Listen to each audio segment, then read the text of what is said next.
is it worth targeting Iran's nuclear facilities now that they have retaliated against U.S.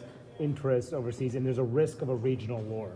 The president warned them not to retaliate, but he was also very clear that the threat of Iran obtaining nuclear capability is a threat not just to Israel and the Middle East, but to the United States as well. They've been very clear about their intentions and how much they hate us. Remember that Iran is the largest state sponsor of terrorism. All the proxies that have done such great harm to Americans over the years are at their behest.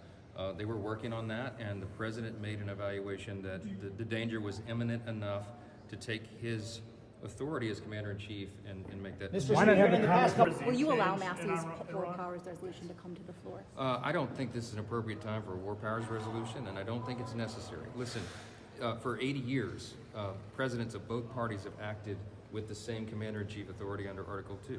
You had President Biden used 3 times in Middle East operations.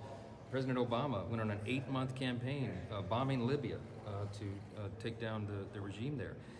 I never heard a Democrat balk about any of that. And suddenly now they're just up in arms. It's all politics. This is not a time for politics. This is a very serious. We've seen no evidence to date that an offensive strike of this nature was justified under the War Powers Act or the Constitution.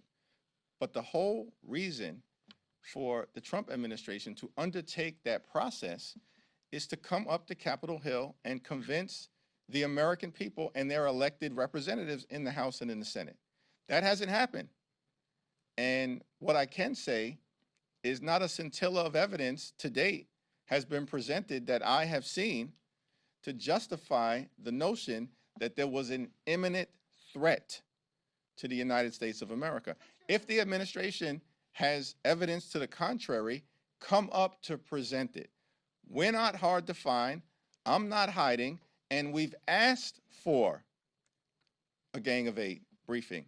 Tomorrow, there will be an opportunity for every single member of the House to hear the information from the administration, and hopefully they will present it in a manner that's comprehensive. It will be probed, it will be tested, it will be aggressively pushed back against, and then we'll see what the outcome is after that classified briefing.